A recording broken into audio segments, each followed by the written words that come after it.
2026 ये वो तारीख है जिसने दुनिया के ऑयल इंफ्रास्ट्रक्चर, दुनिया के एनर्जी इंफ्रास्ट्रक्चर, हमारी जेब, हमारे पोर्टफोलियोज, यहाँ तक कि हमारे किचन सबको हिला के रख दिया है। जो तनाव हम बरसों से देखते आ रहे थे, जिसके बारे में सुनते आ रहे थे, वो अब यूएस, इसराइल और ईरान के बीच के एक भीषण युद्ध में बदल चुका है। देखा जाए तो जंग हमारे यहाँ से मीलों दूर मिडल ईस्ट में हो रही है, लेकिन इसका सीधा असर भारत पे, भारत की जनता पे, भारत के बिजनेसेस पे और हमारे पोर्टफोलियोज पे पड़ रहा है। अब पिछले कुछ दिनों से हम देखेंगे तो सेंसेक्स और निफ्टी 12% से ज़्यादा टूट चुके हैं और निवेशकों का लगभग 40 लाख करोड़ रुपए से ज़्यादा का नुकसान हो चुका है, नोशनली ही सही। आज इस वीडियो में हम देखते हैं कैसे इस युद्ध की वजह से हमारे घर का राशन, हमारी जो डेली की चीज़ें हैं, जो कंज्यूमेबल्स हैं, उनके ऊपर असर, गाड़ी का पेट्रोल, सब कुछ महंगा हो चुका है और इसकी वजह से कैसे हमारा शेयर बाजार का पोर्टफोलियो भी अफेक्ट हो रहा है। एज ए निवेशक हम कैसे अप्रोच करें ऐसे मार्केट को और कैसे यहाँ पे हम अपॉर्चुनिटी ढूंढे हमारे लॉन्ग टर्म वेल्थ क्रिएशन के लिए।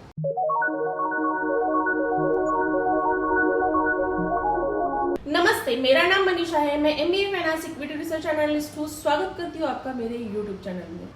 अब देखो, इस युद्ध की वजह से एनर्जी क्राइसिस कैसे हो गया और इसका कैसे असर हमारे ऊपर पड़ रहा है। जैसे ही ईरान के ऊपर हमला हुआ तो ईरान ने स्ट्रेट ऑफ हार्मोज करके जो जगह है उनके यहाँ पे, जो समंदर का रास्ता है जहाँ से दुनिया को जितना ऑयल लगता है उसमें का ऑलमोस्ट 20 to 30% ऑयल वहाँ से होकर गुजरता है और भारत को जितना ऑयल का सप्लाई लगता है उसमें का 88% वहाँ से क्रूड ऑयल गुजरता है और नेचुरल गैस जो है 80% गुजरती है। अब ये रास्ता इन्होंने इनिशियली तो बंद कर दिया सबके लिए, फिर भारत ने जो भी डिप्लोमेसी की तो भारत के लिए ये रास्ता खुल गया। लेकिन इसकी वजह से हुआ ये, बाकी देशों के लिए तो रास्ता बंद है, तो इसकी वजह से जो भी सबके दाम जो है एनर्जी सोर्सेस के, उनके दाम बढ़ गए। तो LPG सिलेंडर सीधा सीधा महंगा होगा हाउस होल्ड यूज़ के लिए भी और जो कमर्शियल यूज़ के लिए है वो भी। अब तेल की कीमत जो है ऑलमोस्ट बीच में $120 पर बैरल हो गई थी, अब थोड़ी कम हो गई है, लेकिन फिर भी ये हाई है। जो युद्ध के पहले की जो कीमतें थी और अब की कीमतें ऑलमोस्ट 50-60% बढ़ चुके हैं दाम। तो इसका सीधा सीधा असर हमारे जेब पे पड़ता है। होता क्या है, ऑब्वियसली जो लॉजिस्टिक और ट्रांसपोर्टेशन कॉस्ट बढ़ जाती है, इनमें सब में ऑयल लगता है। तो जो भी हम खाते हैं घर में, वेजिटेबल्स है, फ्रूट्स है, मिल्क है और बाकी जो भी प्रोड्यूस होता है फैक्ट्रीज में, तो ये सब ट्रांसपोर्ट होके ही हमारे पास आता है। तो जैसे ऑयल की कॉस्ट बढ़ती है, ट्रांसपोर्टेशन कॉस्ट बढ़ेगी, ट्रांसपोर्टेशन कॉस्ट बढ़ेगी तो वो कॉस्ट निकलेगी कहाँ से? वो तो निकलेगी इन प्रोडक्ट से ही जो ये बेचते हैं। तो ये अल्टीमेटली हमारे जेब से जा रहा है। और इसके साथ साथ क्या होता है, जो कंपनीज है उनके लिए भी जो रॉ मटेरियल कॉस्ट है वो बढ़ जाती है, तो उनके भी मार्जिन जो है कॉन्ट्रैक्ट हो जाते हैं, उनके भी प्रॉफिट्स कम हो जाते हैं। तो ऑब्वियसली इसकी वजह से इन्फ्लेशन बढ़ जाता है, एम्प्लॉयज़ की सैलरी भी उसकी वजह से कम हो जाती है और लेकिन बाकी चीज़ों के जो भी कंज्यूमेबल्स के दाम हैं वो बढ़ जाते हैं। तो उसकी वजह से महंगाई बढ़ जाती है, इन्फ्लेशन बढ़ जाता है। अब दूसरा फैक्टर देखते हैं, रुपये के दाम जो है डॉलर के मुकाबले कम हो गए। अभी 92 के अराउंड ऑलमोस्ट चल रहा था। तो जब भी तेल महंगा होता है तो होता ये है, तेल तो खरीदना पड़ता है डॉलर में, तो जैसे डॉलर की डिमांड बढ़ जाती है रुपया कमज़ोर हो जाता है। तो जो भी विदेश में आपको घूमना है, विदेश में पढ़ाई करनी है या जो भी इम्पोर्टेड सामान खरीदना है, तो ऑब्वियसली इन सारी चीज़ें आपके लिए महंगी हो जाती है। अब एक्सपर्ट्स का कहना ये है, तेल की कीमत में अगर 10% की बढ़त होती है तो ऑलमोस्ट GDP ग्रोथ जो है उसमें 0.3% की गिरावट आ सकती है। अब देखो, एक महीने के लिए ऑलमोस्ट 50-60% से दाम बढ़ चुके हैं तेल के, तो आप सोचो कितना इम्पैक्ट होगा। जो 7 to 8% का हमने टारगेट रखा था या एस्टिमेट आया था GDP ग्रोथ का, उसमें ब्रेक लग चुका है। करंट अकाउंट डेफिसिट जो है सरकार के लिए वो भी बढ़ गया है, क्योंकि देश की कमाई कम और खर्चा ज़्यादा हो रहा है। अब जैसे पेट्रोल डीजल भी सरकार जो है सब्सिडाइज रेट में ही दे रही है जनता को, तो उसका असर उनके तिजोरी पे जाता है। इसके साथ साथ और एक चीज़ है, हीलियम गैस। अगर आपको पता होगा, हीलियम गैस जो है यूजुअली जो सेलिब्रेशंस में बलून्स वगैरह उड़ाते हैं बर्थडेज में, तो उसमें हीलियम गैस का यूज़ होता है। लेकिन हीलियम गैस बस वहाँ पे ही यूज़ नहीं होती, हीलियम गैस यूज़ होती है जो भी मशीनरीज है हॉस्पिटल्स में लगती है, जैसे MRI की मशीन है स्कैनिंग की, तो उसमें उसको कूलिंग करने के लिए हीलियम गैस का यूज़ होता है, क्योंकि वो मशीन अंदर से मैग्नेट्स की वजह से हीट होता है उसमें काफ़ी, तो वो हीलियम गैस उसमें छोड़ते हैं, जिसकी वजह से ये कूलिंग होती है। साथ ही साथ जो भी इलेक्ट्रॉनिक कंपोनेंट्स के जो भी है, जैसे AI है या सेमीकंडक्टर है, आपका फ़ोन्स है, मोबाइल फ़ोन्स है, इलेक्ट्रॉनिक इक्विपमेंट्स हैं, तो उसमें जो भी चिप्स यूज़ होती है, तो वो उसकी वजह से भी ये जो भी है मशीन्स वगैरह गर्म हो जाते हैं, बहुत ज़्यादा गर्म होते हैं, तो उसमें हीलियम गैस डाला जाता है कि ताकि टेम्परेचर मेंटेन रहे और कूलिंग हो जाए। तो ये हीलियम गैस की जो फैसिलिटी है, ये फैसिलिटी जो कतर में थी वो ईरान ने डिस्ट्रॉय की, तो ऑलमोस्ट 60-70% वहाँ पे भी नुकसान हो गया है। तो वहाँ से जो सप्लाई आता था 60-70% का कुछ सप्लाई आता था वहाँ से, तो उसको भी डिस्ट्रॉय करके रख दिया है। तो जैसे ताइवान है, साउथ कोरिया, तो इनके लिए जो है हीलियम गैस या कतर से आता था, जो अब डिस्ट्रॉय हो चुका है। तो इसकी वजह से जो AI इंडस्ट्री है, AI इंडस्ट्री, सेमीकंडक्टर इंडस्ट्री, इन पे भी असर होगा। और ये जो फैसिलिटीज़ जो ईरान ने डिस्ट्रॉय की है, भले ही वो कतर की हो, मिडल ईस्ट की हो, ऑयल की जो फैसिलिटीज़ है, इनको जो डिस्ट्रॉय किया है, तो इसमें पूरा रिबिल्ड होने में ऑलमोस्ट कुछ फैसिलिटीज़ तो जल्दी रिबिल्ड हो जाएगी कुछ महीनों में उसमें भी, और कुछ फैसिलिटीज़ ऑलमोस्ट 3 to 5 ईयर्स लगी। ये जो एनर्जी के चीफ है, इन्होंने खुद बोला है, जो इंटरनेशनल एनर्जी चीफ है, इन्होंने खुद बोला है कि इन फैसिलिटीज़ को इतना टाइम लगेगा, और इसकी वजह से पूरा जो इफेक्ट है पूरी दुनिया पे इसका इफेक्ट आ जाएगा।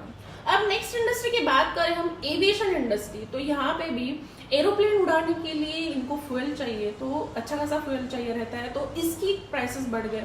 अब इसके प्राइसेस बढ़ गए तो ऑब्वियसली टिकट के प्राइसेस बढ़ेंगे। ये कंपनीज के लिए भी नेगेटिव है, इनके कंपनीज के ऊपर भी दबाव आ जाता है, और जो कंज्यूमर है उनके लिए भी नेगेटिव है। आप स्टॉक प्राइसेस देख सकते हैं।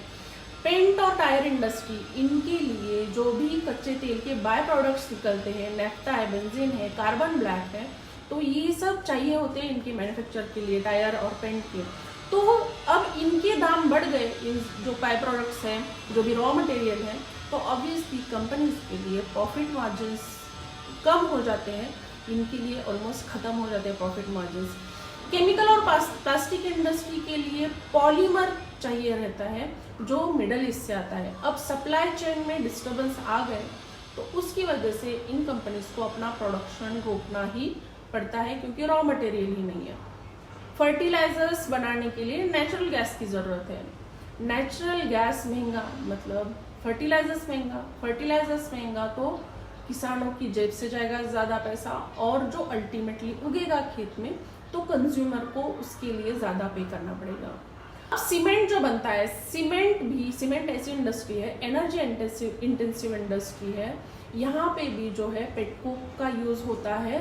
तो ये जो आता है ये बाय प्रोडक्ट है अगेन ऑयल का, और उसके भी दाम बढ़ेंगे, सीमेंट के प्राइसेस बढ़ेंगे, और अल्टीमेटली रियल इस्टेट के दाम भी बढ़ जाएंगे। और तो ये पूरा एक साइकिल कंप्लीट होता है, हर एक चीज़ के दाम बढ़ते हैं, हर एक इंडस्ट्री ऑलमोस्ट अफेक्ट हो जाती है एक्सेप्ट फ्यू वंस, और उसकी वजह से जो है ग्रोथ कम हो जाती है, और इसका सीधा असर आएगा बिजनेसेस पे और उस अल्टीमेटली स्टॉक प्राइसेस पे। तो आपको बड़े ध्यान से रहना पड़ेगा। अब जहाँ पे आप अटक गए हैं, जिस स्टॉक में आप हैं, वहाँ पे आप कुछ कर नहीं सकते। ये पूरा एक साइकिल में वैसे ही बिजनेसेस चलते रहते हैं। कभी एक 4-5 साल में डिमांड बढ़ जाएगी, फिर 4-5 साल में डिमांड फिर से कम हो जाएगी, ग्रोथ कम हो जाएगी, फिर से ये सब साइकिल में ही चलते रहते हैं बिजनेसेस। तो आपको उस हिसाब से ही आपका अपना प्लानिंग करना पड़ेगा। और ये सारी चीज़ें आपको जब आप मार्केट में होते हो, कुछ साल गुजारते हो, कुछ साल देखते हो मार्केट को करीब से, तब जाके आप ये सारी चीज़ें समझ सकते हैं। या आप जो अभी सोशल मीडिया है तो उसका भी आप यूज़ करके आप दूसरों के एक्सपीरियंस से भी ये सारी चीज़ें सीख सकते हैं और फिर अल्टीमेटली अपनी इन्वेस्टिंग जर्नी में आप वो इम्प्लीमेंट कर सकते हैं। अब वहीं पे कुछ सेक्टर्स हैं, जैसे ऑयल सेक्टर है, ONGC, ऑयल इंडिया, BPCL जैसे कंपनीज, HPCL जैसे कंपनीज, इनके लिए जो है प्रॉफिट बढ़ सकता है क्योंकि तेल के दाम बढ़ गए तो इनकी कमाई अच्छे से हो जाए। डिफेंस वाला सेक्टर जैसे थोड़ा इम्यून रह सकता है क्योंकि यूजुअली ऐसे माहौल में सरकार भी ज़्यादा खर्चा करती है डिफेंस सेक्टर में हथियारों पे। आप डिप पे कुछ ब्लू चिप स्टॉक्स खरीद सकते हैं। और यूजुअली देखो ये वक्त मुश्किल है, सबके लिए मुश्किल है पोर्टफोलियो को इतना टूटते देखना, स्टॉक्स को ऑलमोस्ट 50-60% करेक्ट होते हुए देखना, ये इसके लिए हार्ट भी आपका बहुत मजबूत चाहिए। लेकिन हिस्टोरिकली आप देखो तो यूजुअली ऐसा जब भी माहौल आता है 1990 से 2026 तक जितना ऐसे माहौल ऐसे इंसिडेंट्स हुए हैं तो यूजुअली मार्केट 1 मंथ में 1 to 2 मतलब 4 to 6 वीक्स में उभर जाता है, बॉटम आउट करने लगता है और उसके बाद 5 to 6 मंथ्स में यूजुअली मार्केट प्री जो लेवल्स थे, वो जो भी इंसिडेंट हुआ उसके पहले के जो लेवल्स हैं वहाँ तक जाता है, रिकवर कर जाता है। तो इसीलिए आप अपना धीरज ना गवाएं। और दूसरी एक बात ये है कि हम आर्थिक रूप से वैसे देखा जाए तो हम आज की डेट में काफ़ी मजबूत हैं और यहाँ से ये झटका भी हम सह लेंगे और यहाँ से और हम आगे ही बढ़ेंगे। मुझे नहीं लगता मतलब भारत के लिए अभी भी इतना बड़ा ये संकट है, संकट तो है ये लेकिन ये हमारे लिए अवसर है। देखा जाए तो हमें इस अवसर को अच्छे से यूटिलाइज करना चाहिए अपने लॉन्ग टर्म वेल्थ क्रिएशन के लिए। वीडियो में दी गई जानकारी आपके लिए यूजफुल रही तो प्लीज लाइक शेयर सब्सक्राइब करना ना भूलें। कमेंट करके मुझे जरूर बताइए आप कौन सा स्टॉक खरीदने वाले हैं इस फॉल में। और मिलते हैं नेक्स्ट वीडियो में, तब तक के लिए जय हिंद।